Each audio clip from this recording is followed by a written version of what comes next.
तो इस वीडियो में हम लोग याद करेंगे किडनी के सभी फंक्शंस को बहुत ही सिंपल सी ट्रिक के थ्रू। इसके बाद आप कभी नहीं भूलोगे, ये मेरी गारंटी है। तो सबसे पहले हम लोग देखेंगे किडनी के फंक्शंस को, उसके बाद हम लोग इसको याद रखने की ट्रिक्स को देखेंगे।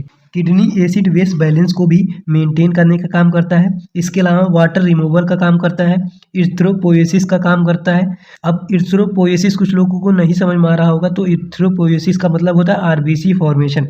तो इरिथ्रोपोएसिस का मतलब होता है आरबीसी फॉर्मेशन, यानी कि किडनी आरबीसी फॉर्मेशन में भी हेल्प करता है, जिसको बोलते हैं इरिथ्रोपोएसिस। इसके अलावा किडनी टॉक्सिन रिमूवल में भी हेल्प करता है, बीपी कंट्रोल में भी हेल्प करता है, यानी कि ब्लड प्रेशर कंट्रोल में भी हेल्प करता है, इलेक्ट्रोलाइट बैलेंस भी मेंटेन करता है, एंड इसके अलावा विटामिन डी के एक्टिवेशन में भी हेल्प करता है। तो किडनी के इन सभी फंक्शंस को हम लोग याद रखेंगे through the trick a wet bed, यानी कि वेट का मतलब होता है गीला। ठीक है, एक वेट है जो कि गीला हो गया है, तो उसको कहा जा रहा है कि अ वेट बेड। तो वेट बेड के थ्रू हम लोग किडनी के सभी फंक्शंस को याद रखेंगे।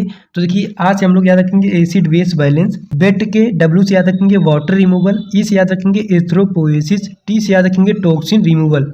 अब बेड के बी से याद रखेंगे बीपी कंट्रोल, ई से याद रखेंगे इलेक्ट्रोलाइट बैलेंस, एंड डी से याद रखेंगे विटामिन डी एक्टिवेशन। सो अवेट वेट के थ्रू हम लोगों ने किडनी के फंक्शंस को याद रख लिया।